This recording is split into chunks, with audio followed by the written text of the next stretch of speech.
problems that come with it, bro, man, I ain't gonna lie, it ain't even worth it.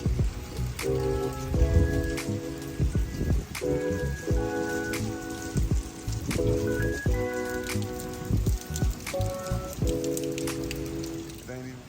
Man, I'm finally done doing Turo, man.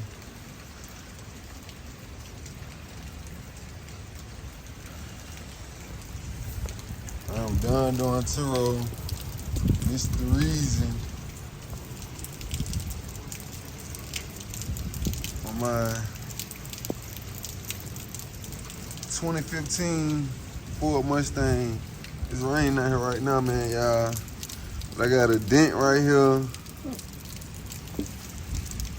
This is the reason why I'm done with Turo. Just too many problems, man. When I say too many problems, I had people scuff up my rim. Man, I'm just done with Turo. I'm done with it, bro. I'm done with Turo. Right now I'm in the garage too. But yeah, man, I'm just done with Turo, bro. It just come with too many problems, man.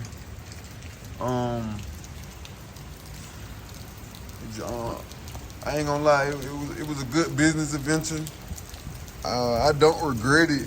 I mean, if you know me, you know I have multiple vehicles, but it just little stuff, man, that come with it.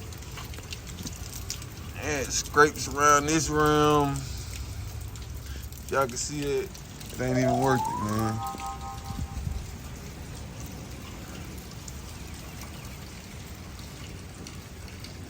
I ain't gonna lie, I own this vehicle, so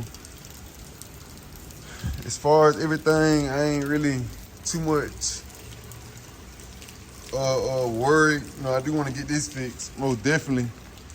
But man, just imagine you rent your car to somebody and they bring it back like that, bro, and you paying a note on it. See, I'm not paying a note, so it's not really. I'm not really that bothered by it. But it's just the point, man. Like, y'all try to rent people cars and y'all bring them back all beat up, man. Like, that ain't right, bro. Like my seats, they been like that, though. I ain't gonna cap, they been like that.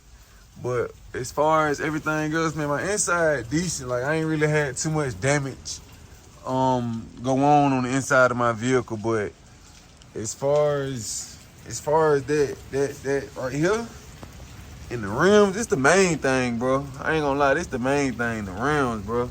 Like you could just see all the way around.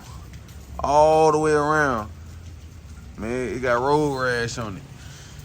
And they damn near like every rim, bro. Like, I don't know.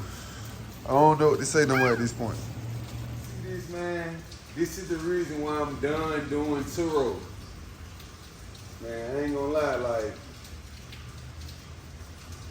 it was a cool business adventure. I don't regret making the money, like I said before. But man, just imagine you rent your car to somebody and they bring it back like that, man. Like, I own this vehicle, so I'm not really too much tripping. I'm not, you know what I'm saying, beating myself up about it. You know, it will get fixed, but I mean, who want to try to make money and, you know what I'm saying, people just beating your car? So, you know, Turo is a good platform. I'm not going to sit here and bash it. I'm not going to say, you know what I'm saying, you can't make money off Turo. You can. I have had, I would say, over 3 to 4 vehicles running consistently on Turo.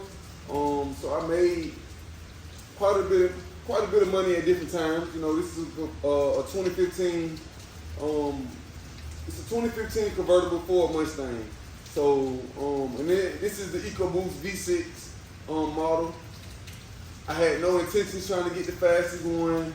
I specifically bought this vehicle just for Turo and to rent it out. But at this point, it's taking a beating. And this vehicle has road rash all 4 rims have road rash on them. And I'm just not going to continue to let people just beat my car up trying to make money.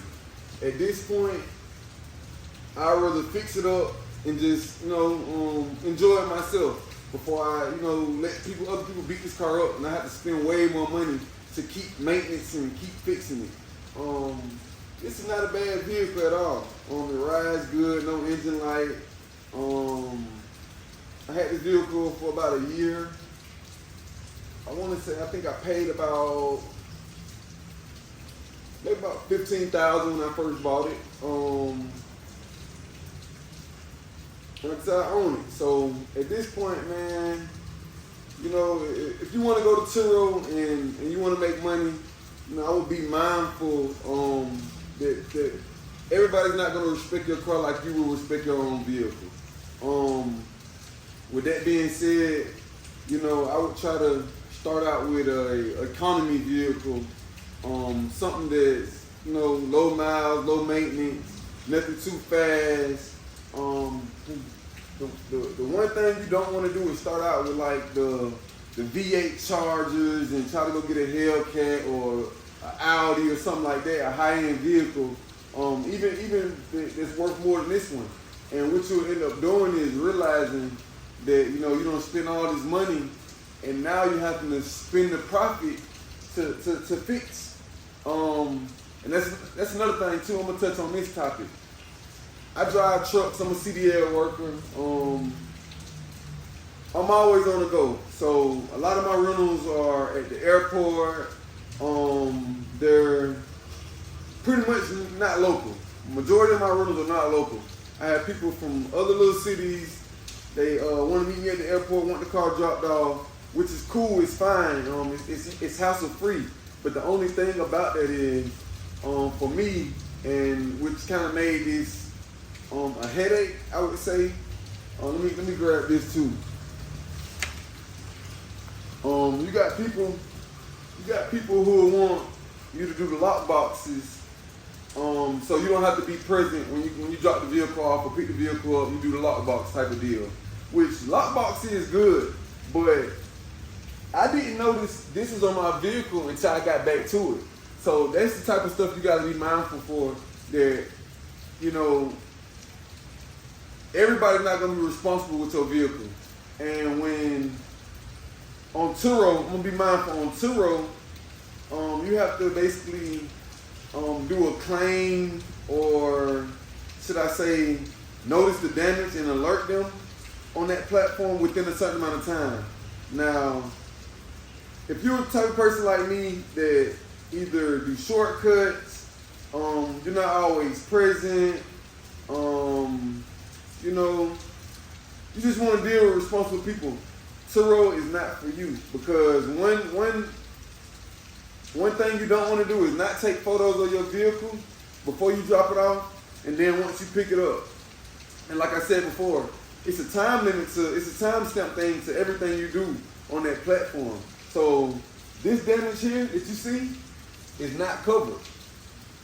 I pretty much picked my vehicle up out of the time frame window, and my claim basically was denied. So with this being said, I have to basically fix my vehicle on my own. I did reach out to my guests, and they're pretty much not responding.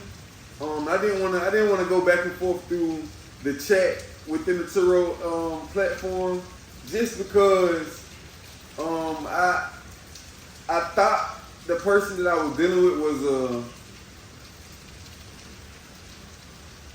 well-rounded person. That's how I would put that. A well-rounded person, to the fact that they wouldn't mind, owning up to the damage they did on my vehicle.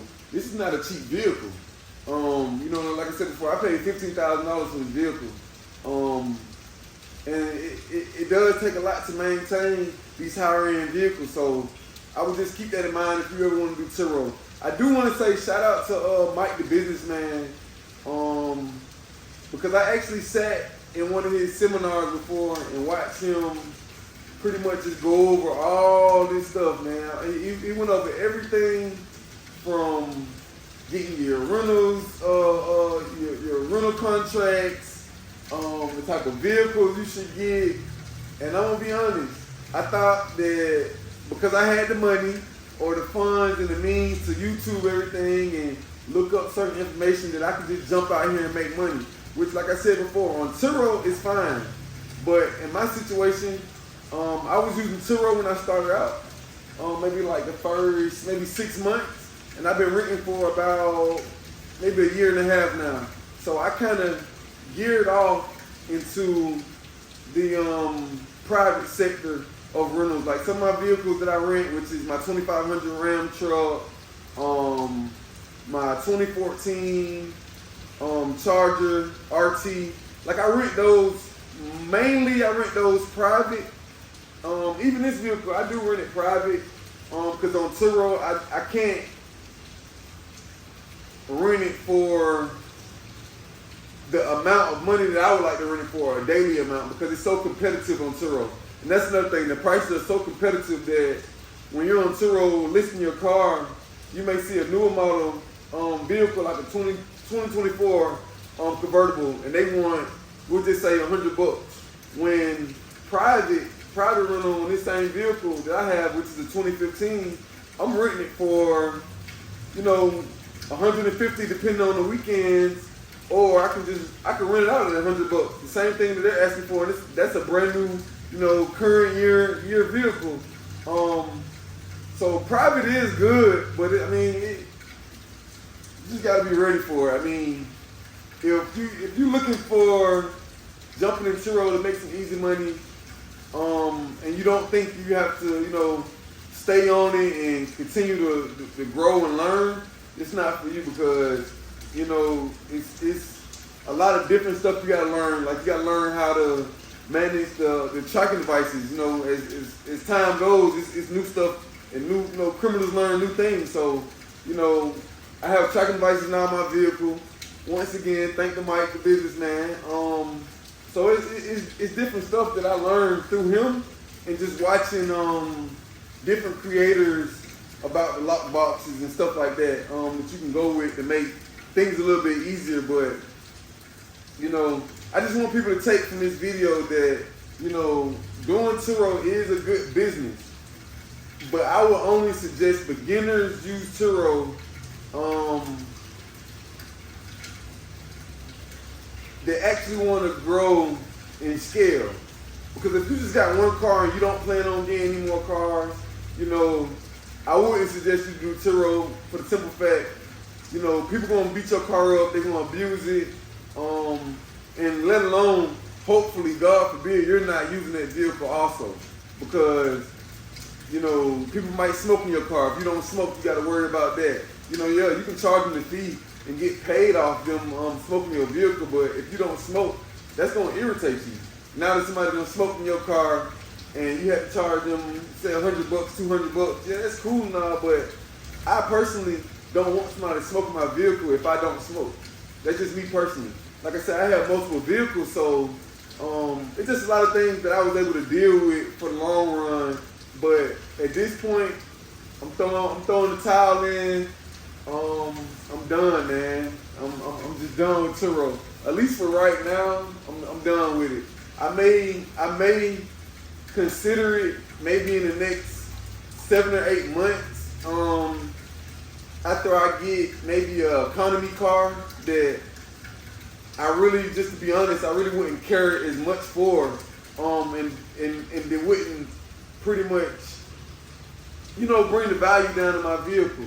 You know, if I bought a cash car that was maybe, we'll say about $4,000 or $5,000, and this right here happened, this somebody did this right here to that vehicle, you know, honestly, I probably wouldn't even fix it.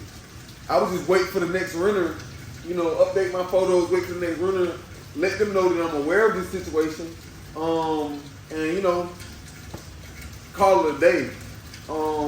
But on this 2015, you know, I own it. I don't want to just leave my vehicle like this, you know, roll ranched up on all the wheels, and, you know, I just couldn't even consider trying to rent this vehicle like this. But like I said, on an economy vehicle, I wouldn't so much worry so much, because I know that type of person that may be getting that vehicle, maybe a local person, they want to just get to and from work, something like that. But you know, let me know y'all thoughts, man, on Turo. If you do Turo, let me know, you know, some of the headaches you had or some of your experiences, man. I'm open to all suggestions. I'm pretty much here just a network, man. So if you do Turo or you know somebody who do Turo, you know, shoot them this video, man. Show them this. But like I said before, I am personally done with Turo for right now. I'm throwing the towel in, man.